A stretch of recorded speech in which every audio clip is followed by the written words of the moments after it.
મિત્રો, પ્રોગ્રેસ કિચનમાં આપનું સ્વાગત છે। તો આજે આપણે ફક્ત બે જ વસ્તુમાંથી કંદોઈની ટીપ્સ સાથે આપણે માવાના પેંડા બનાવીએ। આ માવાના પેંડા ખાવામાં એકદમ સોફ્ટ અને મોંમાં ઓગળી જાય તેવા બને છે। તો પેંડા બનાવવા માટે મેં અહીં 500 ગ્રામ માવો લીધો છે અને 500 ગ્રામ માવાની સાથે મેં અહીં 200 ગ્રામ ખાંડ લીધી છે। આ માપ પરફેક્ટ છે। જો તમે મીડિયમ મીઠું ખાતા હોય તો આ માપથી તમારા પેંડા એકદમ પરફેક્ટ બનશે। અને માવાને મેં આ રીતે પહેલાં ખમણી લીધો છે। તો હવે પેંડા બનાવવા માટે આપણે ચાસણી બનાવી લઈશું। આ ખાંડને આપણે પહેલાં એક કડાઈમાં લઈ લઈશું।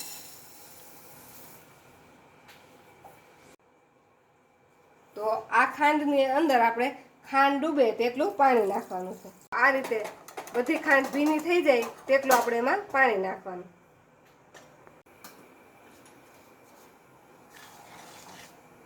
આ રીતે હલાવી પહેલાં આપણે બધી જ ખાંડને ઓગાળી લેવાની છે। તો આપણે એક જ મિનિટમાં આપણી બધી ખાંડ ઓગળી ગઈ છે અને આ રીતે બબલ્સ પણ થવા લાગ્યા છે। પેંડા માટે આપણે એકદમ ઘાટા એવા 2 તારની ચાસણી બનાવવાની છે। આની ચાસણી એકદમ ઘાટી હોય, એકદમ કડક ચાસણી લેવાની, તો આપણો પેંડો ફટાફટ વળી જાય। અને ચાસણીમાં આપણે માવો નાખ્યા પછી એને વધારે વાર ગરમ પણ ન કરવો પડે। 5 મિનિટ જેટલો સમય થઈ ગયો છે અને આપણી ચાસણીમાં આ રીતે વ્હાઈટ બબલ્સ થવા લાગ્યા છે અને આપણી ચાસણી એકદમ ઉપર આવી ગઈ છે। આખું જે આપણું લોહી છે તેમાં આખામાં ફીણા ફીણા થઈ ગયા છે। હજુ આને આપણે એકાદ મિનિટ માટે આવું થાય પછી એકાદ મિનિટ હજુ એને થવા દેવાની। ચાસણી જો એકદમ આવી ઘાટી થઈ ગઈ છે। તો હવે આને આપણે ચેક કરવા માટે આપણે એક વાટકીના તળિયા ઉપર કે ગમે ત્યાં આ રીતે થોડાક ટીપા પાડીશું અને એને થોડાક એવા ઠંડા થવા દઈશું। થોડુંક ઠંડુ થાય પછી આપણે એને આંગળીથી ચેક કરીશું। ત્યાં સુધી આપણે ગેસને એકદમ ધીમો કરી દઈશું।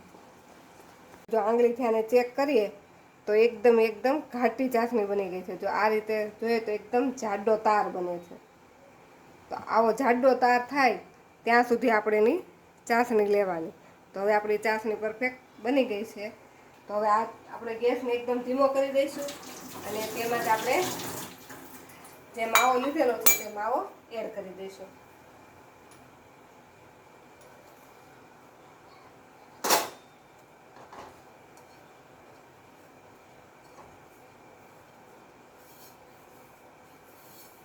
એકદમ ધીમો ગેસ રાખીને જ આપણે આ માવાને ચાસણી સાથે મિક્સ કરીશું।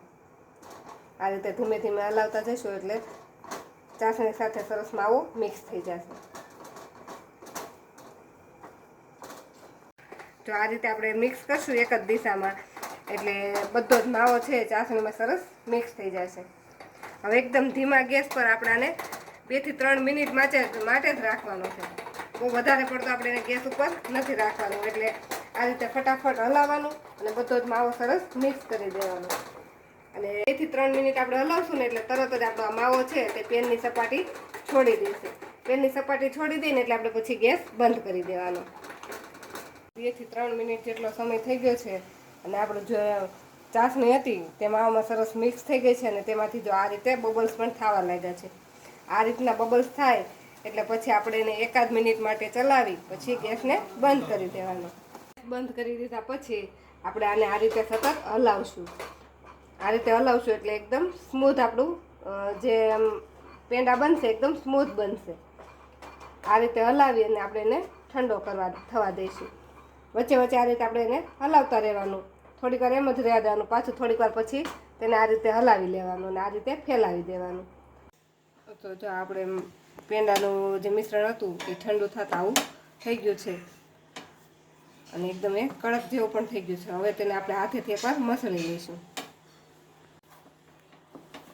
આ રીતે હાથેથી મસળીને એકદમ એને સ્મૂથ કરી લઈશું।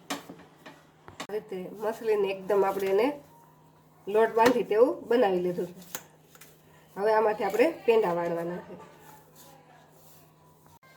આમાંથી પેંડો વાળવા માટે આપણે આમાંથી જેવડી સાઈઝનો પેંડો બનાવવો હોય તેટલું મિશ્રણ આપણે લઈ લેવાનું અને આ રીતે હાથથી એને એકદમ ગોળ કરી લેવાનું।